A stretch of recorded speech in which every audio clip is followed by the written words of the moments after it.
So hello my dear students, welcome to my classes. हो सकता है अब आपको थोड़ा सा अच्छे से दिख रहा हो। पहले लोग बोलते थे कि सर नहीं समझ में आता, आपका चेहरा नहीं दिखता है या फिर कुछ इसमें बता देते कि ये नहीं समझ में आ रहा। तो मैं समझ सकता हूँ कि थोड़ा सा इम्प्रूवमेंट किया है, ऑल्दो मैं ही खुद ही नया हूँ इस सब चीजों में, तो धीरे धीरे सीख रहा हूँ। आप खुद ही देखिए कि पहला वीडियो कैसे था और आज 74th या 5th वीडियो होगा ये मेरे हिसाब से। और बहुत ही ये सब आपके कारण है, सब कुछ चल रहा है अभी तक बहुत अच्छे से चल रहा है। ऑलमोस्ट 2 मंथ्स हुए हैं, हम 350 सब्सक्राइबर्स कंप्लीट कर चुके हैं, 1000 आवर्स कंप्लीट कर चुके हैं। अगर इसी तरह चलते रहे तो दिवाली के पहले जश्न मनाने की पूरी तैयारी है और 1000 सब्सक्राइबर और 4000 घंटे में बहुत आराम से और बहुत अच्छे से खत्म कर लेंगे सब। और सब कुछ सब आपके ऊपर है कि हाँ आपको अच्छा लग रहा हो, ये सेशंस अच्छे लग रहे हो। अगर मेरा कुछ अच्छा समझ में आ रहा हो तो प्लीज लाइक करें, कमेंट करें, सब्सक्राइब करें, शेयर करें लोगों को कि प्लीज हाँ देख सकते हैं, ये भी कुछ अच्छा बहुत पढ़ा लेते हैं थोड़ा बहुत।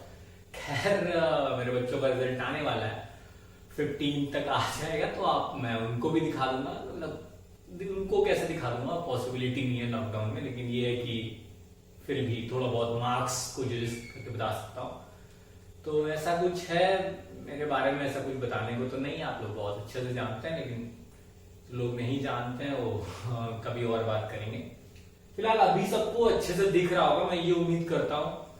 ठीक है, अभी थोड़ा सा पसीना सीना बहुत ज्यादा है, गर्मी ज्यादा है आजकल, पता नहीं क्या है, कोरोना जैसे से बढ़ रहा है वैसे से गर्मी बढ़ रही, दोनों अपने आप में बराबर चल रहे हैं। तो प्लीज घर पे रहिए और चैनल देखते रहिए, आराम से रिवाइज करते रहिए। सिलेबस कम हो ही गया है, आपको रिड्यूसिबल सिलेबस आ गया होगा, रिवाइज सिलेबस आपने देख लिया होगा, क्या क्या दिख रहा है, क्या क्या नहीं दिख रहा है।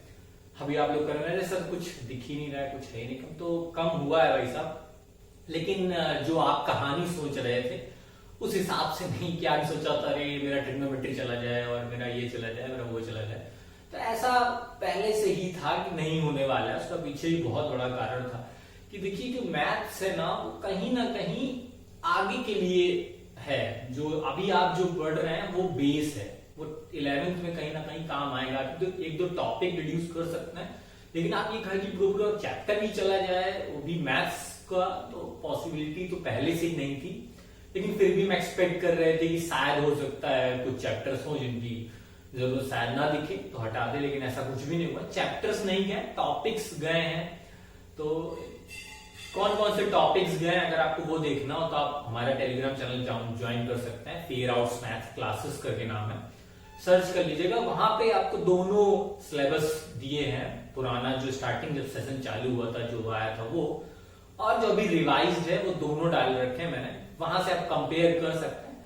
मोटे मोटे तौर पे अगर मैं बात करूं जो मैंने अभी तक पढ़ा दिए थे चैप्टर्स, उनमें से क्या गया वो ज्यादा जरूरी है जानना, क्योंकि आगे जो मैं पढ़ाने वाला हूं वो ऑब्वियस सी बात है कि मैं जो है ही नहीं सिलेबस में उनको उन टॉपिक्स के बारे में बात नहीं करूंगा। कोशिश करूंगा कि ना करूं, लेकिन मैं आदत से मजबूर हूं। मैं बिल्कुल नहीं सोचता हूं कि नहीं आज ये टॉपिक हट गया तो उसको नहीं पढ़ाता, बिल्कुल नहीं है कि टॉपिक हट गया तो क्या हुआ। पढ़ाना जरूरी है और आपका पढ़ना जरूरी है, क्योंकि कहीं ना कहीं 11th में ये ना लगे कि ये कुछ नया मिल गया है। तो अगर मैंने कोऑर्डिनेट ज्योमेट्री आपको पढ़ा दिया तो कोऑर्डिनेट ज्योमेट्री में अगर आप देखेंगे तो एरिया ऑफ ट्रायंगल के बारे में हमने पढ़ा था।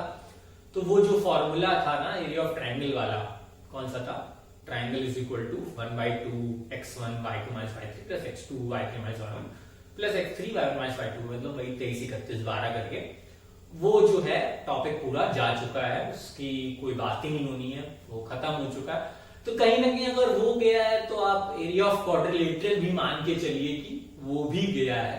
लेकिन देखिए मैंने पढ़ा दिया है ऑलरेडी, बहुत सारे क्वेश्चंस करा दिए हैं, तो अभी ये ना हो कि आप इसको एक्चुअली छोड़ देते हैं। पढ़ लिया है तो कोई दिक्कत नहीं, आगे काम देखा है। 11th में वैसे भी आपके पास बुक आने वाली है बहुत भारी सी, उसमें सब कुछ रहेगा। खैर तो आपके ऊपर डिपेंड करता है आपको पढ़ना है कि नहीं पढ़ना है। मैंने पढ़ा दिया है पहले से ही, और जो मैंने पढ़ा दिया उसमें आपका पॉलिनोमियल्स है। पॉलिनोमियल्स में जो आपकी एक्सरसाइज 2.3 हुआ करती थी उसमें आपने डिवीजन एल्गोरिथम वाले जो क्वेश्चन किए थे वो मैं पहले ही बोलता था कि ये आपने क्लास 9th में सीखा हुआ है, तो ऐसा कुछ भी नहीं था 10th में। वो जो टॉपिक है उसको भी हटा दिया है उन्होंने, उसको उन्होंने कहा है कि कोई जरूरत नहीं, आप क्लास 9th में ही सीख चुके हैं। तो खैर उससे जो मिले जुले बहुत अच्छे अच्छे क्वेश्चंस आते थे वर्ड प्रॉब्लम को लेके, अब वो नहीं आएंगे, तो आप उसके लिए खुश हो सकते हैं थोड़ा सा कि चलिए ये थोड़ा सा और गया, टेंशन थोड़ी गई, क्योंकि बहुत से लोगों को डिवीजन नहीं आता है और ये थोड़ा सा खराब लगता है कि क्यों नहीं आ रहा है डिवीजन। अगर क्लास 9th में आपने नहीं सीखा तो आप 10th में क्या उम्मीद करते हैं। ठीक है, मैं थोड़ा सा ये तो गर्मी बहुत है,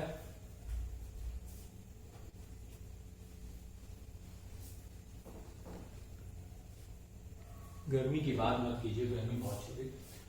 तो एक और चैप्टर मैंने पढ़ा रखा है और पहले से ही वो हमारा था क्वाड्रेटिक इक्वेशन करके। अब क्वाड्रेटिक इक्वेशन में ये लोग कह तो रहे हैं कि कौन से क्वेश्चन नहीं आएंगे, सिलेबस जो बोल रहा है, लोग क्या कह रहे हैं, सिलेबस जो बोल रहा है कि वो जो आपके अप स्ट्रीम डाउन स्ट्रीम मतलब वर्ड प्रॉब्लम वाले जो क्वेश्चन हुआ करते थे, डे टू डे लाइफ वाले जो क्वेश्चन हुआ करते थे, कि नहीं आप बड़े कंफ्यूज थे सर, ऐसा कैसे हो गया वैसा कैसे हो गया। खैर वो नहीं आ रहा, तो उनके आने से भी कोई फर्क नहीं पड़ता था हमें, क्योंकि उस टॉपिक को उन्होंने ऑलरेडी कवर कर रखा है इस चैप्टर में, pair of inner equation two variables में। इस चैप्टर में कुछ भी नहीं हटा हुआ है, एज इट इज वैसा ही है। तो वो मेरे को भी लगता था कि क्यों आप पढ़ा रहे हो वही चीज उधर, तो खैर कोई बात नहीं, अच्छा हुआ हटा दिया, तो आपके लिए भी बेहतर है, आप उसी चीज को दो बार पढ़ रहे थे अलग अलग तरीके से, तो एक ही तरीका सही है। तो ये जो मैंने पढ़ाया हुआ है वहीं से गया हुआ है, ये 3 टॉपिक ये अभी गए हुए हैं, बाकी आने वाले टाइम पे तो मैं वो पढ़ाऊंगा ही नहीं जो है। फिर भी मैं थोड़ा सा बहुत और बता देता हूं आपको। एपी से कुछ नहीं हटा हुआ, अरिथमेटिक प्रोग्रेशन में जो एज इट इज था वही है, कुछ भी चेंजेस नहीं है। हाँ, रियल नंबर्स में जो फर्स्ट टॉपिक था आपका इक्विलिब्रियम डिवीजन लेमा वाला करके, उस टॉपिक को उन्होंने हटा दिया। मुझे ऐसा लगता है कि शायद वो क्लास 9 का हो, मुझे क्लास 9 सिलेबस से कुछ थोड़ा सा आइडिया भी नहीं है कि क्या है, हो सकता है उसके कारण था, कुछ और भी कारण होगा। खैर आपकी खुशी के लिए हट गया, आप टेंशन मत लीजिए। तो कहीं ना कहीं इक्विलिब्रियम डिवीजन लेमा वाला गया है वो। एपी में कोई चेंजेस नहीं है, pair of inner equation two variables में कोई चेंजेस नहीं है, और कंस्ट्रक्शन में हाँ एक गया है क्वेश्चन, क्यों गया है मुझे नहीं समझ आता, लेकिन हाँ आपके लिए थोड़ा सा इजी हो गया। कंस्ट्रक्शन में आपसे 2 टाइप क्वेश्चन आएंगे। पहला कि लाइन को डिवीजन, ठीक है, लाइन को डिवीजन आ जाएगा, या फिर टेंजेंट ड्रॉ करने वाले क्वेश्चन, बस 2 टाइप के। जो पहले ट्राइंगल आप बनाया करते थे कि रेशियोज वाले ट्राइंगल, सिमिलर ट्राइंगल्स का जो था वो अब नहीं रहा, तो एक वो गया है कंस्ट्रक्शन में। बाकी चैप्टर सर्किल में कुछ भी नहीं हटा हुआ है, surface area volume as it is है, और आपका प्रोबेबिलिटी भी एज इट इज दी रखी है, स्टैटिक्स भी एज इट इज है, कुछ नहीं चेंज किया, वो चेंज भी नहीं कर सकते। तो कहीं ना कहीं जो प्रोबेबिलिटी है या स्टैटिक्स है वो बेस है क्लास 10th में 11th का। और आपका हाँ ट्राइंगल्स में 2 थ्योरम गई हैं, एक का तो वैसे भी मैं मुझे कुछ समझ में नहीं आता था कि वो देते ही क्यों है, एक का तो कोई मतलब ही नहीं था, वो थी इनवर्स ऑफ पाइथागोरस थ्योरम, वो आपकी जा चुकी है उस साल, उसका कोई मतलब नहीं है, और मुझे कुछ लगती भी नहीं थी कि उसको आप पढ़ाई क्यों है जब आपको पाइथागोरस थ्योरम से सारे क्वेश्चन कराने होते थे। तो खैर वो एक गई है, और एक आपकी थ्योरम गई है एरियाज स्क्वायर वाली, जहां तक मुझे क्लियर है एक वो थ्योरम गई। बाकी उसमें भी कुछ नहीं है, आप पढ़ते रहे। खैर मैं वो पूरा चैप्टर पढ़ाऊंगा, सिर्फ चैप्टर जो आपकी थ्योरम नंबर 9 उसको छोड़ दूंगा, मुझे भी नहीं जमती, वो बहुत बेकार है, उसको कोई मतलब नहीं। तो खैर ट्राइंगल्स पूरा चैप्टर मेरी तरफ से होगा, अच्छे से होगा, बहुत बेहतर से होगा, क्योंकि ट्राइंगल्स जो है ना वो मैं कहता हूँ क्लास 10th में इसको मजबूत करने वाला चैप्टर है, इसको मजबूत करने वाला चैप्टर है ट्राइंगल्स। और एक और चैप्टर है जो आपको शायद बहुतों को बहुत कम पसंद है, आई डोंट नो क्यों नहीं, क्योंकि क्या पता आपके जो सीनियर्स है उन्होंने आपके अंदर फितूर भर रखा है, क्यों नहीं समझ में आता है, वो आपका है ट्रिग्नोमेट्री। उसमें चेंजेस हुए हैं लेकिन वो ना के बराबर है, तो उनमें भी कुछ फायदा नहीं होता है कि क्या चेंजेस हुए। वो sine 90 minus a is equal to cos a हुआ करता था, और cos 90 minus a is equal to sine, तो एक ये कॉन्सेप्ट उन्होंने ऑलरेडी हटा दिया है। खैर पढ़ाने से भी कोई मतलब नहीं होता था, क्योंकि वो सिर्फ और सिर्फ एक क्वाड्रेंट पे पूरा पढ़ाना पड़ता था, और बाकी 3 क्वाड्रेंट का कोई यूज नहीं होता था। ये तो वैसे ही चलिए हट गया, कोई दिक्कत नहीं है, लेकिन होता तो बेहतर होता। मैं तो कहता हूँ कि चारों क्वाड्रेंट होते तो ज्यादा बेहतर होते। कहीं ना कहीं जो 11th-12th में आपको ट्रिग्नोमेट्री मिलने वाली होती, उससे आप थोड़ा सा अवेयर हो जाते, थोड़ा सा चीजें आपको पता चल जाती कि नहीं यार ये चलो अच्छा है ट्रिग्नोमेट्री। तो अभी वैसे भी 10th में ट्रिग्नोमेट्री में कुछ नहीं था, अभी ये टॉपिक ही हटा दिया है, तो फिर पता नहीं क्या करेंगे। 11th-12th में फिर लोगों को इसीलिए मैथ्स थोड़ी और टफ लगने लगती है। ऑलरेडी है, मैं नहीं कहता हूँ इजी है, क्लास 10th की लेवल के अपेक्षा 11th-12th का मैथ्स बहुत अच्छा है। तो ये कहीं ना कहीं हटा हुआ है, बाकी कुछ हटा हो तो शायद मैं देख सकता हूँ, थोड़ा सा मुझे देखना पड़ेगा, मुझे उतना ही याद है क्या हटा है, कहीं तो लिख के रखा था। हाँ बस, हाँ तो बस इतना ही है कि अगर आपको इस इतनी इतनी पतली बुक में दिक्कत हो रही है मैथ्स में, तो यकीन मानिए आप 11th-12th में मैथ्स मत लीजिएगा, छोड़ दीजिए। मैं सच बता रहा हूँ, आप कुछ और ट्राई कर लीजिए। अगर इतनी बुक आप नहीं कर पा रहे, पूरे 12 महीने 365 दिन में ये बुक नहीं खत्म कर पा रहे, ऑलरेडी एग्जाम थोड़ा सा लेट होंगे, पूरा क्लियर है। पैंडेमिक आया हुआ है तो थोड़ी सी राहत आ पाई है, हम भी तो पा ही रहे हैं, चल रहा है ऐसे तैसे गर्मी में। I think schools are much better than this, but क्या कर सकते हैं, चलिए देखते हैं। बाकी ठीक है, थोड़ा सा खुश हो लीजिए। बाकी सब्जेक्ट्स में तो आपको आराम मिल ही गया है, मैथ्स तो वैसे भी पढ़नी होती है, पूरा घर संसार पागल है इसके पीछे, तो कहीं ना कहीं तो अच्छा ही है, ठीक है।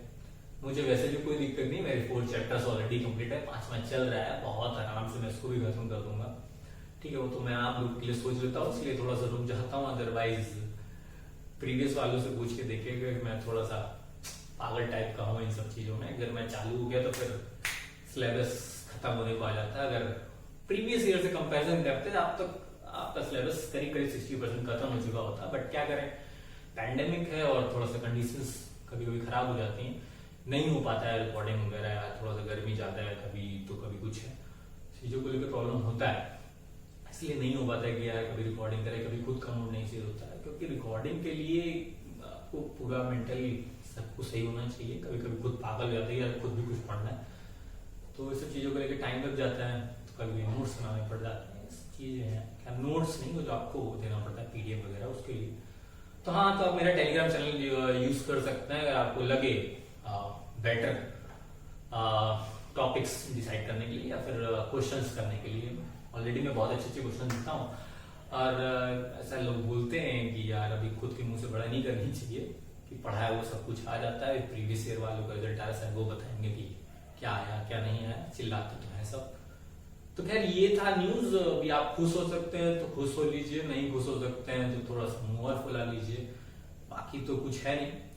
तो चलिए अभी हमारा जो काम है, हमारा जो एक टॉपिक बचा हुआ है pair of linear equation two variables, उसको खत्म कर लेगा। तो कहीं ना कहीं चैप्टर की जो थ्योरी पार्ट है उसको हम पूरी तरीके से खत्म कर लेंगे, कुछ भी नहीं बचेगा ऐसा जो थ्योरी से रिलेटेड हो। बाकी है तो बहुत कुछ, अभी शुरुआती कहाँ गई, 3.1 से 3.6 पूरा पढ़ाना बाकी। तो चलिए शुरू करते हैं, क्या चैप्टर नहीं अपना दूसरा टॉपिक, चलिए।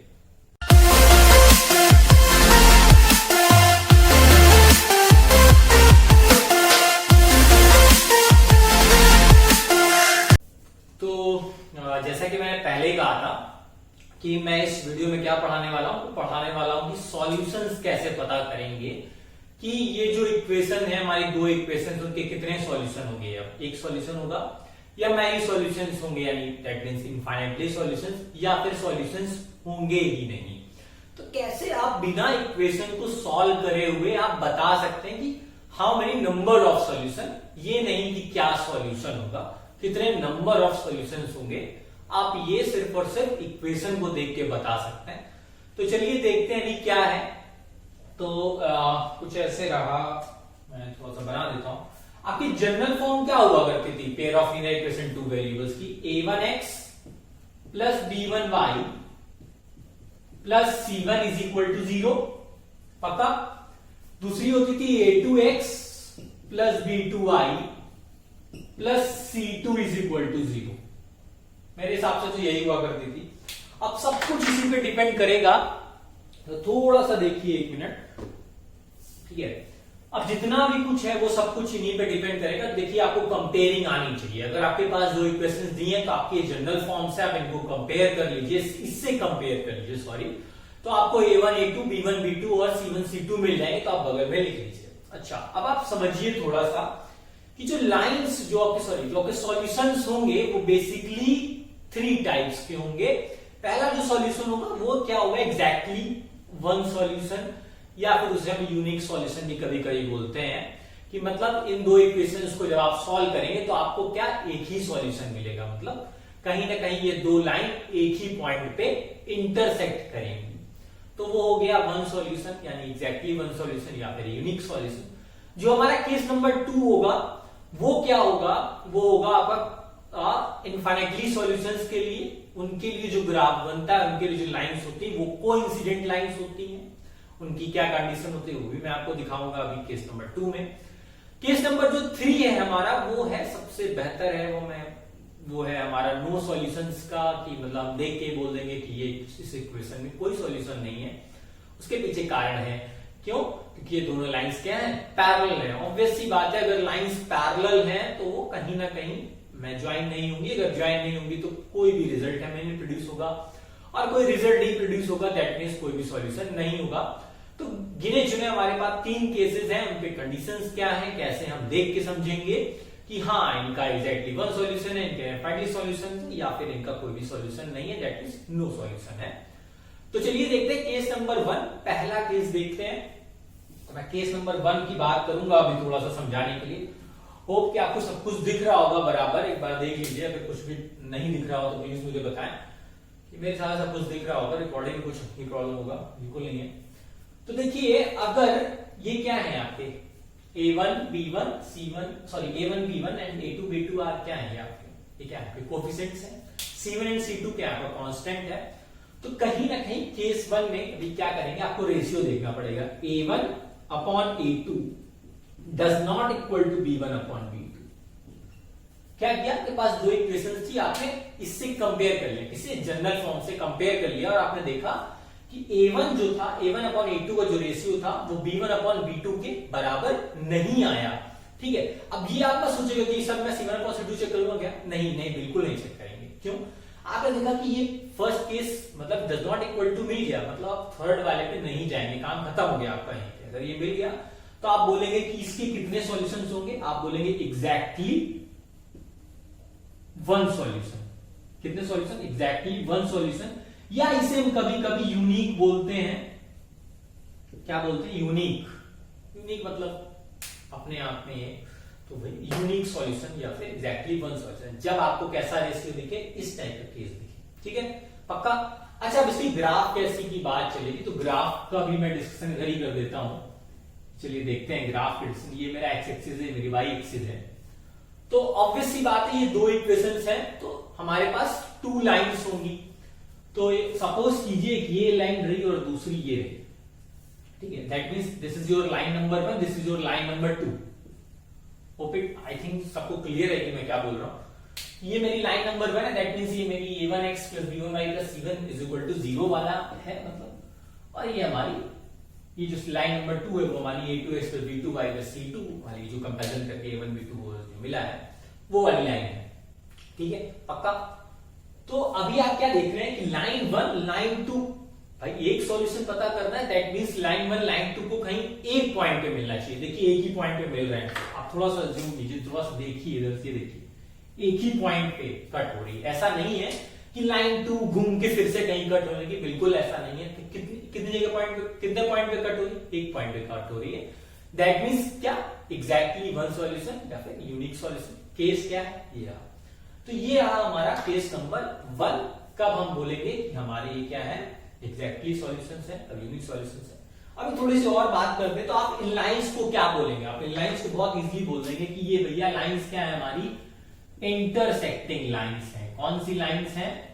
इंटरसेक्टिंग लाइंस है। कौन सी लाइंस है? Intersecting lines. इंटरसेक्टिंग लाइंस समझते हैं मेरे हिसाब से कि कटती है यहाँ, जैसे कि एक ये लाइन है, ये लाइन है, दूसरे क्या करें, एक दूसरे को कट रही है। ठीक है, इंटरसेक्टिंग लाइंस है। दूसरा, कभी कभी ये पूछ लेता है कि आपके पास ये दो इक्वेशंस दी होंगी, आपसे बोलेगा क्या इसके सॉल्यूशन कंसिस्टेंट है या इनकंसिस्टेंट है।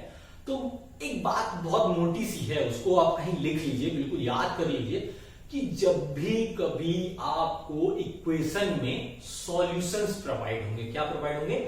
सॉल्यूशंस प्रोवाइड होंगे, दैट मींस वो इक्वेशंस क्या है? कंसिस्टेंट है। दैट मींस उसका सॉल्यूशंस क्या है? कंसिस्टेंट है। ठीक है, तो अभी इसका आपको क्या, इसका सॉल्यूशन मिल रहा है क्या? यूनिक सॉल्यूशन मिल रहा है ना, एक सॉल्यूशन तो कम से कम मिल रहा है। तो आप क्या बोलेंगे? ये क्या है? कंसिस्टेंट। कि क्या है आपके लिए कंसिस्टेंट है। नहीं दिख रहा स्पेलिंग आप उम्मीद करता हूं आता है, क्लास 10 लेवल पे है तो से आता है, नहीं आता तो एक बार मैं बोल देता हूं CONSISTENT कंसिस्टेंट है। तो ये रहा हमारा केस नंबर में, मैंने ऑलरेडी सब कुछ कवर कर दिया है। अगर आप कहीं अपनी बुक उठाएंगे तो आपको समझ में आ जाएगा, एग्जांपल के थ्रू भी मैं समझा दूंगा, डोंट वरी अबाउट दैट। तो अब चलते हैं केस नंबर 2 में। So now move on to the case number 2। देखते हैं भी केस नंबर 2 में हम क्या क्या आपको सिखाने वाले हैं कि कैसे पता चलेगा इसके इनफाइनाइटली सॉल्यूशंस हैं या नहीं है।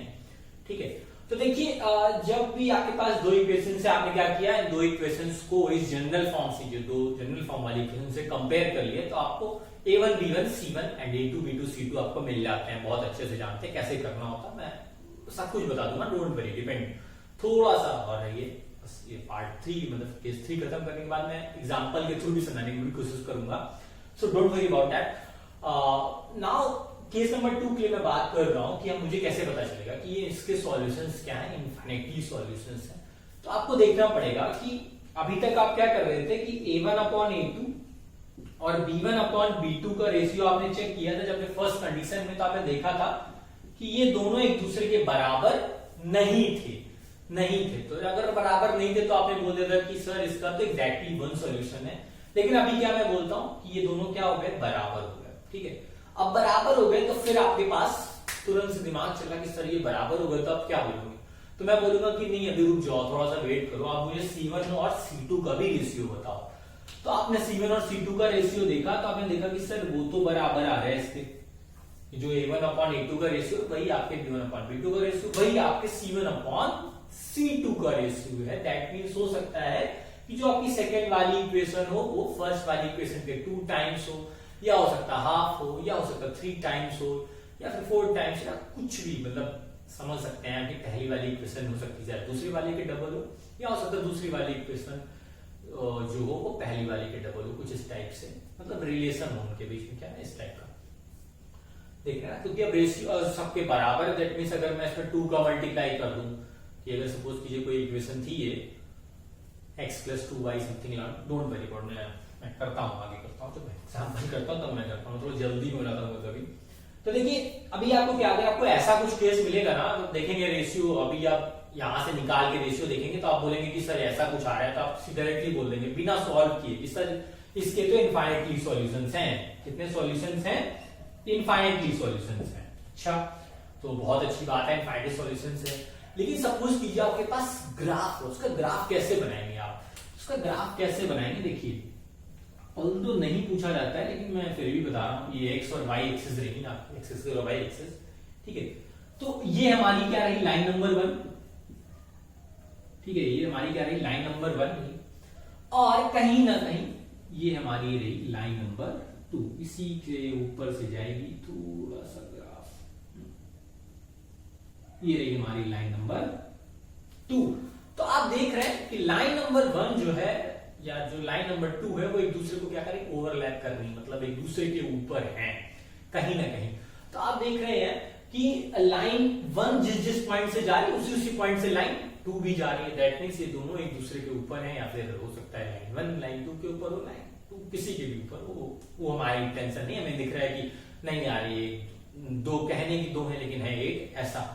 तो आप इन लाइंस को क्या बोलेंगे, इन लाइंस को आप क्या बोलेंगे, कोइंसिडेंट लाइन। कौन सी लाइन बोलेंगे, कोइंसिडेंट लाइंस। स्पेलिंग थोड़ी सी देख लीजिएगा, लिखने में राइटिंग भी बहुत खराब है, चलिए मैं सुधार देता हूं फिर भी।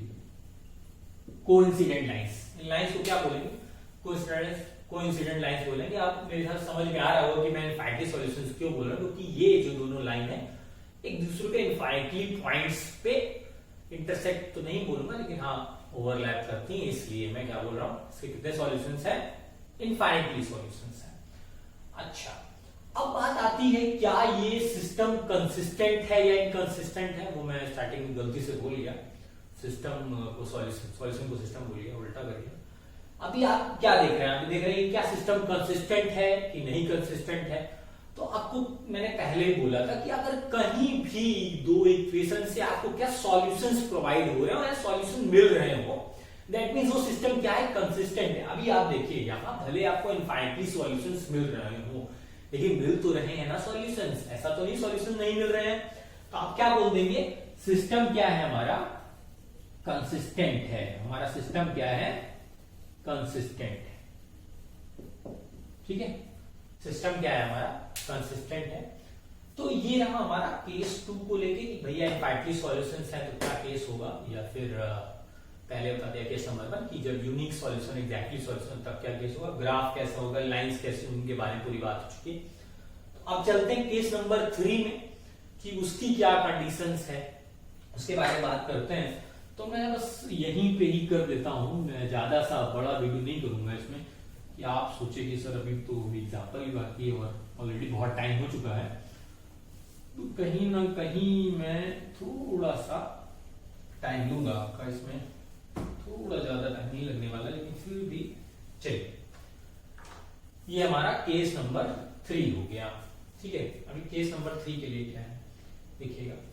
केस नंबर 3 के लिए क्या है कि आप सेम वही ये दो इक्वेशंस हैं, आप दो आपकी ये जनरल फॉर्म वाली इक्वेशन है, आपने कंपेयर कर लिया, आपने रेशियोज निकाल लिए। तो आपने क्या देखा कि A1/A2 का रेशियो क्या था, वो B1/B2 को था। बड़े खुश हो गए, चलिए अच्छी बात है।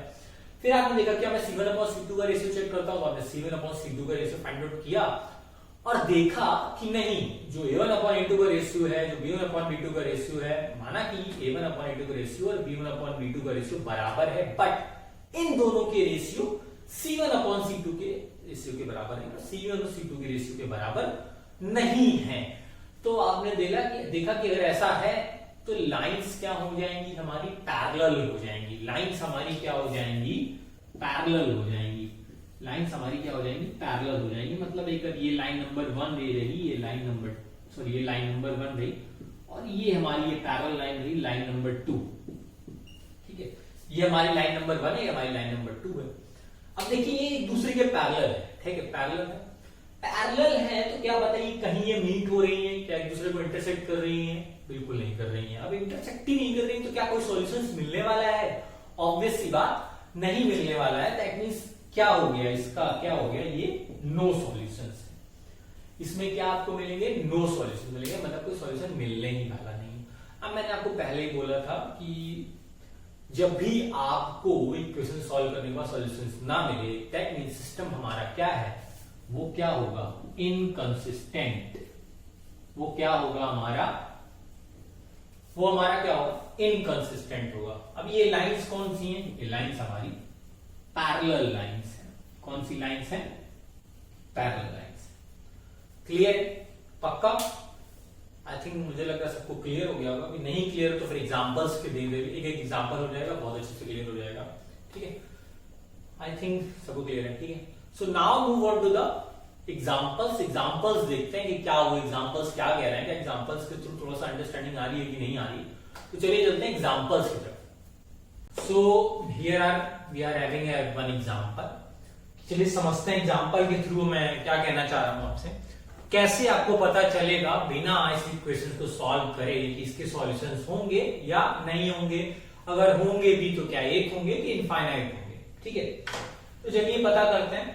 अभी आपके पास ये दो इक्वेशंस है तो ऑब्वियस सी बात है आपको जनरल फॉर्म पता होनी चाहिए। जनरल फॉर्म क्या होती है, a1x plus b1y plus c1 is equal to 0, और दूसरी इसी तरह होगी a2x plus b2y plus c2 is equal to 0। तो दो इक्वेशंस होंगी आपके पास, जनरल फॉर्म वाली बना लिया आपने। ठीक है, अभी आप कंपेयर करेंगे तो x का कोएफिशिएंट यहाँ पे a1 है, यहाँ पे x कोएफिशिएंट 5 है, तो आपको a की वैल्यू क्या मिल जाएगी, 5 मिल जाएगी, a1 की वैल्यू सॉरी। सिमिलरली आप b1 देख लेंगे तो आपको क्या मिल जाएगा, -4 मिल जाएगा, एंड c1 आपको क्या मिल जाएगा, 8 मिल जाएगा। ठीक है, और आप इधर कंपेयर करेंगे तो आपको a2 7 मिल जाएगा। ठीक है, b2 आप देखेंगे तो b2 आपको 6 मिल जाएगा, और c2 आप देखेंगे तो -9 मिल जाएगा। ठीक है, पक्का? आप मुझे लगता है सब कुछ दिख रहा होगा। एक बार मैं थोड़ा सा देख लूं कि होता है कभी कभी एक्चुअली में क्या हो जाता है ना कि सिस्टम पूरा जब चेंज करो, मुझे लग रहा है दिख रहा है। ब्लू स्केच पेन में थोड़ा सा ठीक है, ब्लू को यूज नहीं करेंगे, कोई दिक्कत नहीं। तो A1 B1 C1 and A2 B2 C2 हमने देख लिए, निकाल लिए, ठीक है। मैंने पहले बोला था मुझे रेशियोज देखते हैं, मुझे इससे मतलब नहीं है कि मैं क्या कर रहा हूं, आप डायरेक्टली रेशियोज चेक कर लेते, कोई दिक्कत नहीं थी। तो मैं A1 अपॉन A2 चेक करता हूं, तो मैं देख रहा हूं 5/7 मिल रहा है, क्योंकि A1 हमारा क्या 5 है और A2 क्या हमारा 7 है, तो 5/7 मिल रहा है। फिर मैं B1 अपॉन B2 देखता हूं, तो मैं B1 मेरा -4 हो गया एंड B2 इज ओवर 6। तो अगर मैं इसको रिड्यूस करूं 2 2 जा 4 एंड 2 3 जा 6, तो ये कुछ मिल रहा है -2/3। अब मैं बिल्कुल भी नहीं हूं कि इस टाइप का कि मैं लाओ मैं C1 C2 देख लूं, यार C1 अपॉन C2 रेशियो देखने की क्या जरूरत है, जब आपको ऑलरेडी दिख रहा है कि A1 अपॉन A2 का जो रेशियो है 5/7 वो कहीं से भी -2/3 के बराबर नहीं है। दैट मीन्स आपको साफ तौर से दिख रहा है कि A1 upon A2 does not equal to B1 upon B2 है।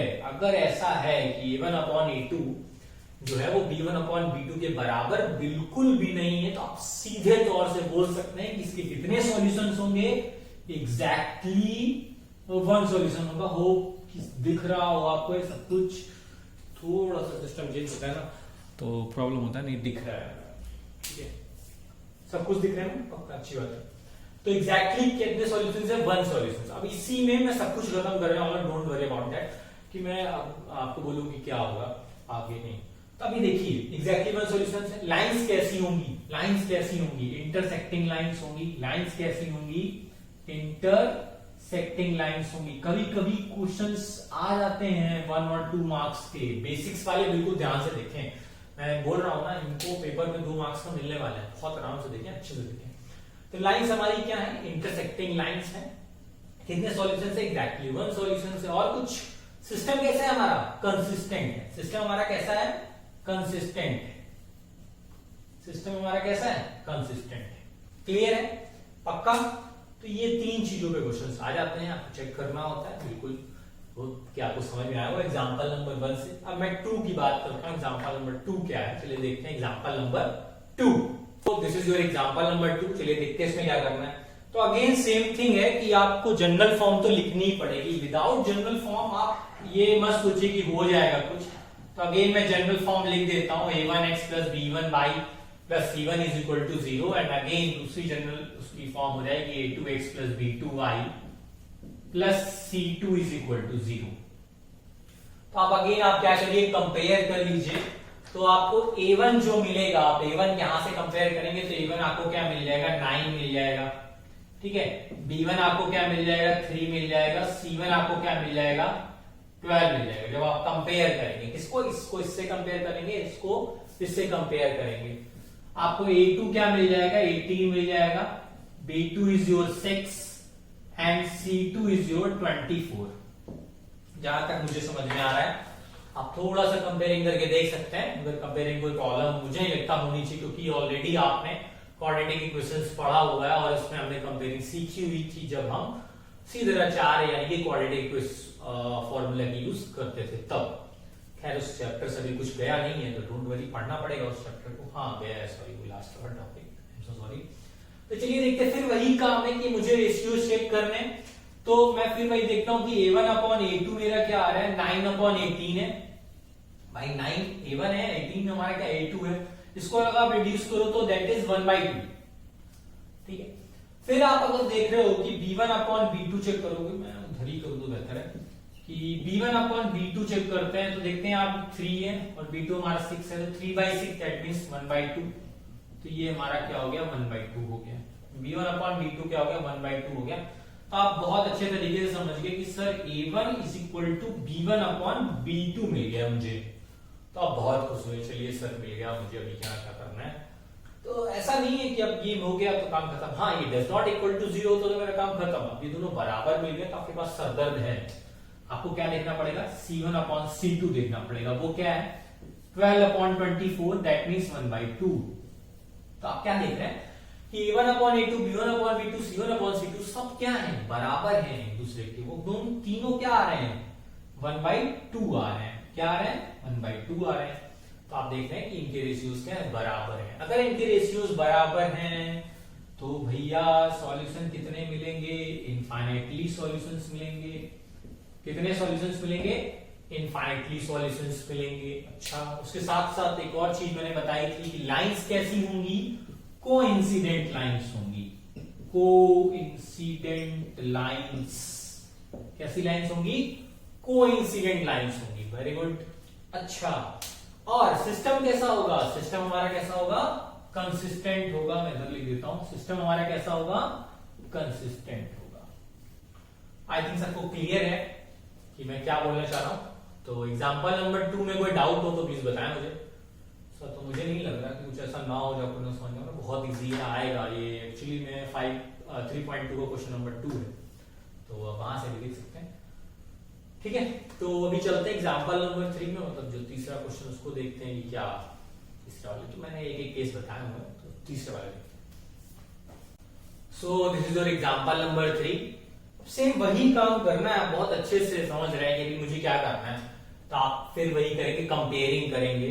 तो आप फिर लिख लीजिए कि a1x plus b1y plus c1 is equal to 0 एंड a2x plus b2y plus c2 is equal to 0। अब फिर वही देख रहे हैं कि ये हमारी दो जनरल फॉर्म्स हो गई। फिर आप वही कंपेयर कर लीजिए, तो आप बहुत देख रहे हैं कि a1 इज इक्वल टू आपको 6 मिल रहा है, b1 इज इक्वल टू -3। मैं थोड़ा जल्दी जल्दी कर रहा हूँ कि ऑलरेडी वही सभी कर रहे हैं एक बार, तो क्या मतलब है।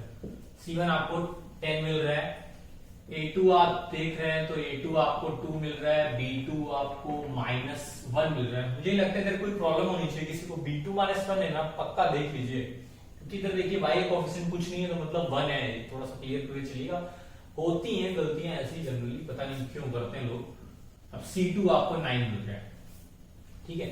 अब लोग बोल देंगे क्या सर b2 तो 0 है, पता नहीं क्यों भैया b2 0 क्यों हो जाएगा, b2 क्यों 0 हो जाएगा, y दिख रहा है ना यार, y दिख रहा है, दैट मींस मतलब कोएफिशिएंट है उसके पास। y नहीं दिखता तो मैं हाँ बोल देता था b2 हमारा क्या है 0। चलिए ठीक है, कोई दिक्कत नहीं है। तो हाँ कोई दिक्कत नहीं, ये हमारा a1, ये हमारा b1, ये हमारा c1, ये a2, ये b2, ये c2, ये सब हमारे रहे हमारे पास। अच्छा, और क्या करना है, तो फिर वही काम, रेशियो फाइंड आउट करिए और क्या करिए।